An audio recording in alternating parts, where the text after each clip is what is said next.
sharing is correct.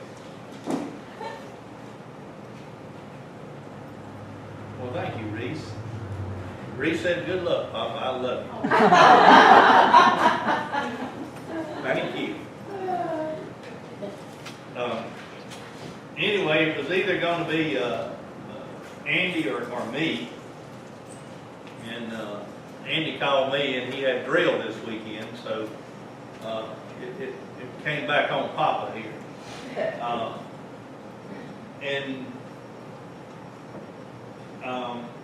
I feel very inadequate a lot of times to get up and share.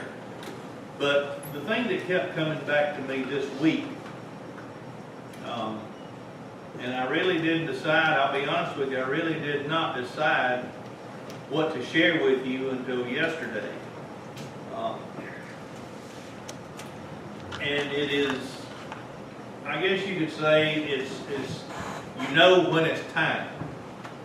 And I guess you say, what do you mean you know when it's time? Well, I've been using this time for the last several months here because I do plan to retire from Clemson at the end of this month. And I walked in with my direct supervisor, the one I report directly to, last Monday or Tuesday, one of the two, and he said, you know,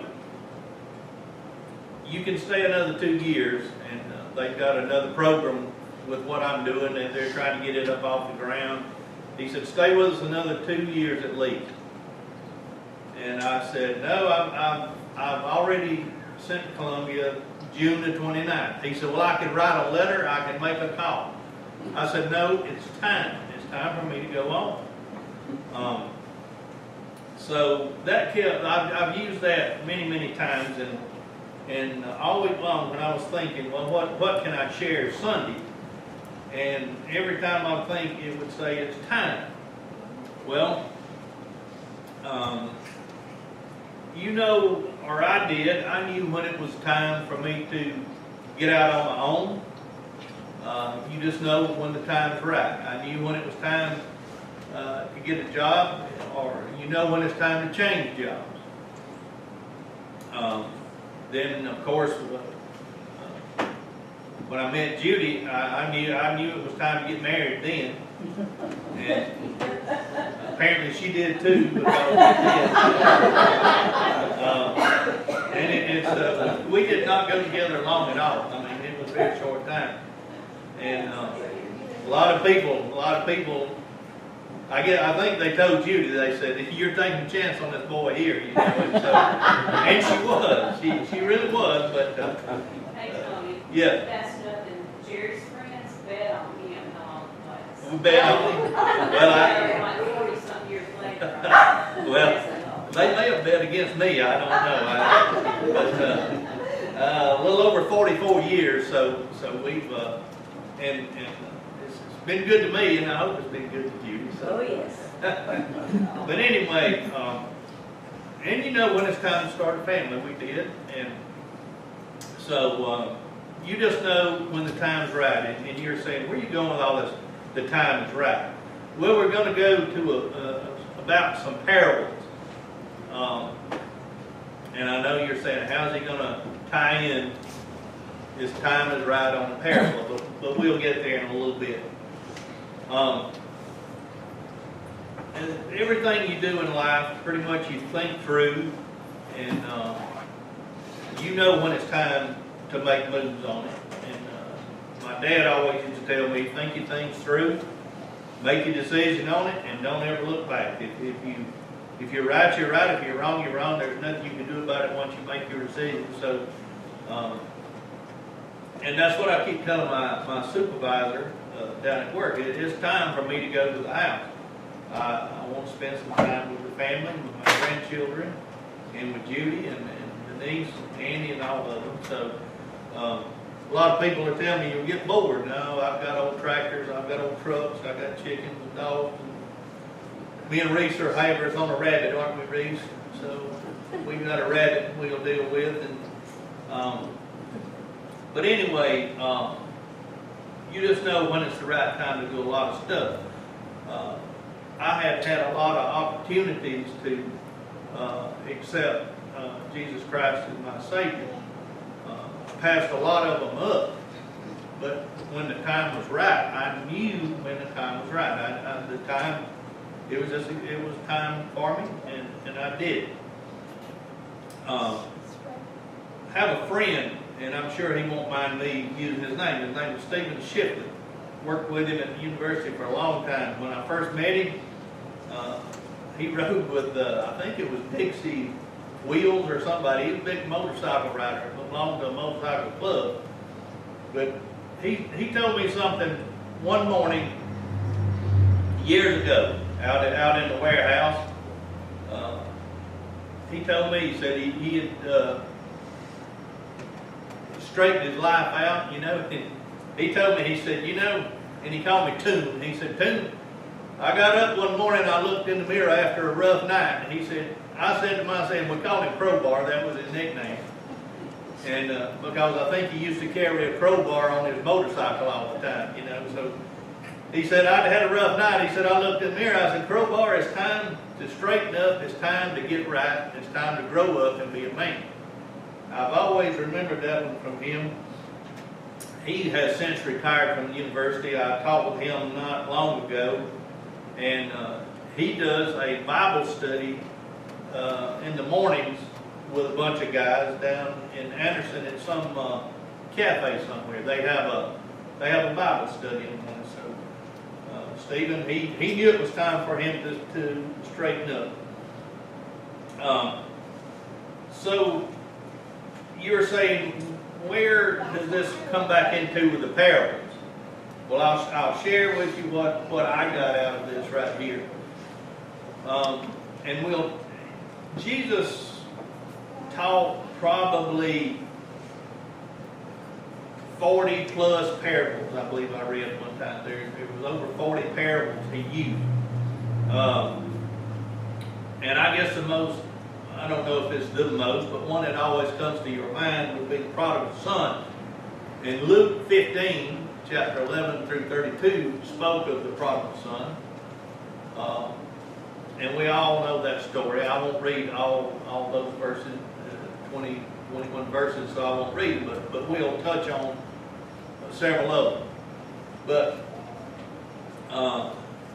then Matthew in 13 and 34 said, all these things spake Jesus unto the multitude in parables, and without a parable spake he not unto them. A parable. Jesus knew, and if you'll think in business, if you deal in business, a lot of times you keep things simple. You don't get too far out with how you want to explain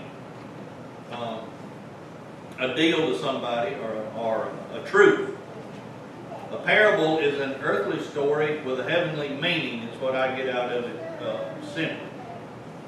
And I know a lot of times we complicate things too bad, or I do, if something breaks down. And I was speaking of my tractors a little bit ago. I have an old B Farmall there that was my papa's, and then it was Daddy's, and now it's mine. I couldn't get it cranked a little while back, and it turned out it was the carburetor. But before it was over with, I had taken all the electrical out of it and retimed it from the top to bottom. And where I'm going with all this is we complicate things too much, and it can be overwhelming at times. But a parable is brief, but it speaks volumes of truth. If you'll think of the different parables. One was the prodigal son. We know that one. We know the Pharisee and the publican, the good Samaritan, the laborers in the vineyards, a house built on a rock, and then another one that comes to mind a lot of times is the lost sheep and the lost coin.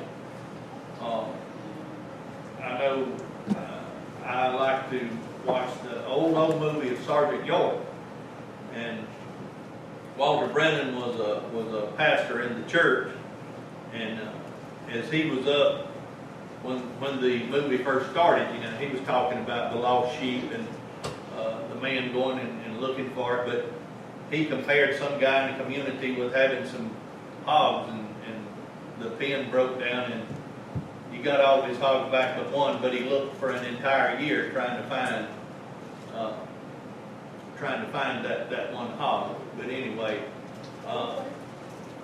the parable keeps things on a low key.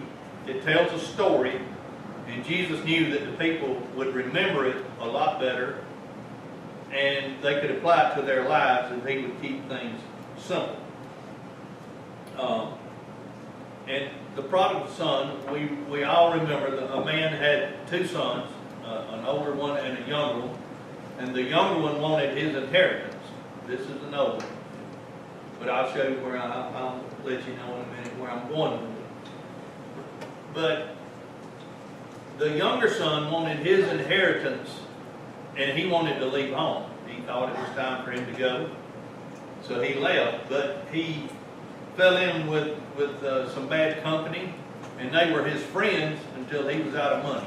They partied and had a big time, and when he had wasted all of his substance which his father had given him with riotous living, the Bible said, then he was out of money, he was out of so-called friends, and he had to, just for survival, he went to work for a man feeding the swine in the field. Nobody would feed him, and he was reduced to eating the husks and all of the hogs of the swine that he was looking after. But he got to thinking to himself, he said, you know, even the servants my father has have plenty to eat. I've already left home. He just thought his father probably wouldn't have him back. And, you know, it doesn't go on to tell you of everything that was said before he left. But anyway, he said, I will go and just ask to be a servant of my father's. We all know the story of how he went back home, and the father saw him coming from a long way off and took him back in. They killed a fatted calf. And his older brother, when he came in, he said, what's all the merriment about? And they told him, well, your younger brother's back and all. And he didn't like it. He went to his father and he said, you know, I've been with you this entire time. I didn't run off. I stayed right here at home. I've done everything you've asked of me. And you've never even given me as much as one kid goat to, you know, have a party with my friends. But here, my brother who has wasted everything you have given him, and he comes in and you're just making big merriment. Where I'm going with this one is, even though the younger son had left home, had taken his inheritance, and pretty much blown it, but he knew when it was time to say, I just messed up here. I've got to go back. He knew it was time. So when he did go back, he made the right decision. His father took him back in. And the father told the older son, he said, you shouldn't be jealous of him and you shouldn't have the ill feeling. Because I know you've been here with me this entire time. And I know everything that I have is yours. And you've been good for me. But he was lost, but now we have him back again. And that's the way God is with us. And that's the way we should know when it's time. If we've made some bad choices, when it's time, then we can go back to God again. If you've made bad choices, if I've made a bad choice, it's not the end of the world right then. You have to know when it's time to go back, and God will take us all back. He will accept us just as his Father has accepted his Son. But in this parable, I think Jesus is trying to tell all of us, don't don't feel bad, don't feel jealous, or don't have ill feelings towards somebody. If you've tried to serve God for years and years and years, you've tried to do what was right, you see somebody, and we're not supposed to judge people, but it's hard sometimes if you look at somebody and say, you know, look the way they're living and they're prospering, you know, and maybe you're having some kind of problems, I don't know.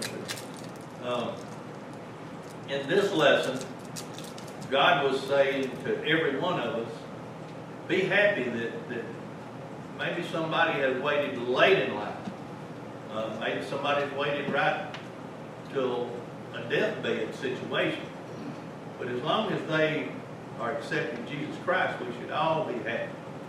And not feel like, well, they partied and righteous living, as the Bible says, up until the last day, and now they want to get saved. Well, yes, certainly everyone needs to be saved, and we hope they would be. But this is part of the story. Not to be jealous as the older brother was. But again, it was just time for him to go back home. It was time to give up his righteous living. The parables, as I said, were stories. And Jesus figured that if he spoke as a story, then people would remember them a lot easier. They're brief, but they have volumes of truth in them. And you can read one parable, any of them in the Bible, you can read them. And if you'll think a little bit, and I know as I do, while you're reading them, sometimes it don't come to you. But if you'll read them again, read them again, read them again, and that's the way I have to do a lot of times. Even in watching a movie or something, a movie comes on, I can watch it 4 or 5 times, and I get something different every time out of a movie. So if you will read some of these parables, you can get something out of them, and you can get different meanings out of them, but they're all truthful meanings. And it was part of God's strategy that this would happen. Parable is not it's not an allegory. It's not just used as a figuratively, but it's something in everyday life. We can all relate to the prodigal son. We can all relate to the Pharisee and the publican. You know, the Pharisee sat down and stood there and said, I give my tithes and I do this and I do that. And the publican wouldn't even look up. He just said, forgive me, the sinner I am. But the house built on a rock, the friend at midnight, the laborers in the vineyard, all of these are good ones, and all of these are how Jesus used his teaching. But I know that's short and sweet, but that was what was given to me to share today. I know it didn't take me long, but it's just, as I use that, it's time for me to go home from the work after, 42 years and 11 months there at Clemson University. Well, I think it's about time to go home. So, Beverly's already went to the house. So, you bailed early. I did. I was just thinking, 40 years, plus years? Oh my gosh. Oh Yeah. my goodness. Yeah. Congratulations. I did, yeah. Congratulations. Well, we hope so. I mean, you know, so, I know the first retirement, I'll get off subject just a little bit. The first retirement meeting I went to, been 4 or 5 years back, the guy came in and said, if you waited till right now and you don't have so many $100,000 saved up and all, you waited too late to even think about retiring. I thought, well, I might as well get up and leave, because I'm sure not in this bunch right here, I'll tell you. So, but anyway, I hope that you did get something out of this morning. I hope nothing I said was not correct. I hope everything was pleasing to God this morning. And if anyone has anything they would like to add, or if anybody has a question for me. But that's my thoughts, and as I've told you before, when I get up here, I'm not saying that everything I think and my understanding is the only way to go, but that's the way I understood it, and that's what I wanted to share with you this morning. Does anybody have anything they would add or take from? I don't want to take anything away from it or add, but the scripture came to mind, He's chosen the simple to confound the wise. And so whether you feel like what you did was simplistic or not, I believe it's what we needed to hear for right now. At least it was for me, and I received it. Thank you so much. Well, thank you. And I do appreciate y'all listening to what I had to say this morning. So I guess if nothing else, we have a song. Let's revive us again. Page 295 in the hymnal. The words are up here for everyone.